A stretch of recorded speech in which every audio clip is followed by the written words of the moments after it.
ప్రార్థనా పత్రిక శుక్రవారం 28/6/2024 పదవులు అప్పగించడానికి కారణం 1 తిమోతి 1:12-13 వచనాలు.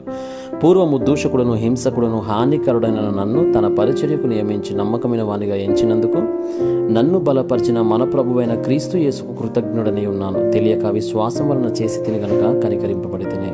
చర్చిలు 1000 మంది దుర్గముల యుగమును ప్రారంభిస్తున్నందున దేవుడు మీ స్థానాన్ని మీకు అప్పగించడానికి కారణమేమిటి? దేవుడు రోమియులు, పరిసయ్యులు లేదా రాజకీయ నాయకులను ప్రపంచానికి సువార్త ప్రకటించడానికి ఉపయోగించుకోలేకపోయాడు. బదులుగా అతను గలిలయ ప్రజలను, పౌలు మరియు రోమా 16 ప్రజలను పిలిచాడు. ఈరోజు ఆయన మిమ్మల్ని సువార్తను ప్రకటించే వ్యక్తిగా పిలిచాడు మరియు మిమ్మల్ని విశ్వాసకులుగా పరిగణిస్తున్నాడు. యేసు తన శిష్యులను అడిగినప్పుడు ప్రజలు నేనెవరని చెప్పుకుంటున్నారు? వారు కొందరు బాప్తిస్మిచ్చు యోహాను అంటున్నారు, ఇతరులు ఏలియా అంటున్నారు, మరియు మరికొందరు ఇర్మియా లేదా ప్రవక్తలలో ఒకరు అని అంటున్నారు. ఆ సమయంలో పేతురు నీవు సజీవుడమైన దేవుని కుమారుడమైన క్రీస్తువు అని ఒప్పుకున్నాడు. మీకు ఈ ఒప్పుకోలు కూడా అవసరం. క్రీస్తుని ఎరిగిన మరియు సువార్తను చివరి వరకు ప్రసారం చేసే వ్యక్తులు దేవునికి అవసరం. వారికి దేవుడు అన్ని దీవెనలు కురిపిస్తాడు. మత్తయి సువార్త 16:17-19 వచనాలు. గతంలో లాగానే ఇప్పుడు మీరు విభేదాల యుగంలో ఉన్నారు. ఆధ్యాత్మిక సమస్యలు మరియు చర్చి సమస్యలు. దేవుడు నిన్ను ఈసారి ప్రత్యేకంగా పిలిచాడు. 1 విపత్తుల యుగాన్ని నిరోధించిన ఒక వ్యక్తి. యోసేపులాగా మీరు ఈరోజు చేసే చిన్న చిన్న పనులలో దేవుని ఆశీర్వాదాలు మరియు సమాధానాలను కనుగొనవలసి ఉంటుంది. ఆదికాండం 45:1-5 వచనాలు.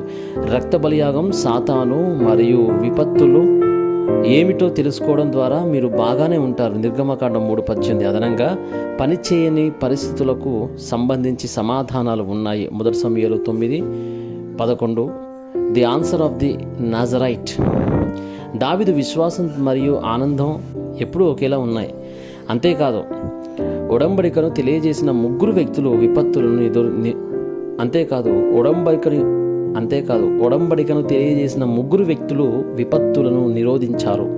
ఓబద్యా, ఎలైజా, ఎలీషా. వీరు బబులోను యొక్క శేషము మరియు రోమా 16 ప్రజలు ఉడంబడికను కలిగి ఉన్నారు. 2 వేధింపుల యుగాన్ని నిరోధించిన ఒక బృందం. పౌలు దీనికోసం ప్రత్యేకంగా ఎంపిక చేయబడిన పాత్ర కాబట్టి అపోస్తుల కార్యములు 9:15. పౌలు ఎక్కడికి వెళ్ళినా ముఖ్యమైన వ్యక్తులు కనిపించడం ప్రారంభించారు. అతను ఫిలిప్పి, తెస్సలోనిక, కొరింతు, ఎఫెసు మరియు రోమాకు వెళ్ళి హింసించే యుగాన్ని అధిగమించాడు. 3 తదుపరి తరం కోసం సిద్ధమైన 0.1% మంది వ్యక్తులు. ఈ ప్రజలు ఒడంబడిక యొక్క ముఖ్యమైన మార్గదర్శకాలను అనుసరించారు. అవి కల్వరి, యోహాను 19:30, ఒలివల కొండ అపోస్తల కార్యాలు 1:3, మార్కు యొక్క మేడగది అపోస్తల కార్యాలు 2:1-47, అంతియొకయ అపోస్తల కార్యాలు 11:19, ఆసియా అపోస్తల కార్యాలు 13:1-4, మాసిదోనియా అపోస్తల కార్యాలు 16:6-10 మరియు రోమా అపోస్తల కార్యాలు 19:21. చివరికి వారు ప్రపంచ సువార్థీకరణను చేపట్టారు.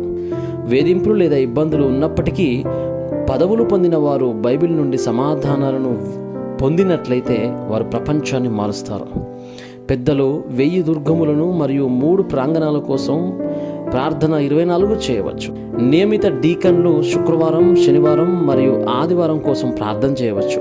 మరియు సీనియర్ డీకన్లు పొలంలో మేడగది తలెత్తడానికి ప్రార్థన చేయవచ్చు. అలా చేయడం ద్వారా ఇవి వారి మెదడులో మరియు ఆత్మలో ముద్రించబడతాయి మరియు సింహాసన ఆశీర్వాదం మరియు సింహాసన శక్తి రావడం తప్ప వేరే మార్గం ఉండదు. ఒడంబడిక ప్రార్థన. ప్రియమైన దేవా, 1000 మంది దుర్గములు మరియు 3 ప్రాంగణాలు పెంచబడాలని కోరుకుంటున్నాను.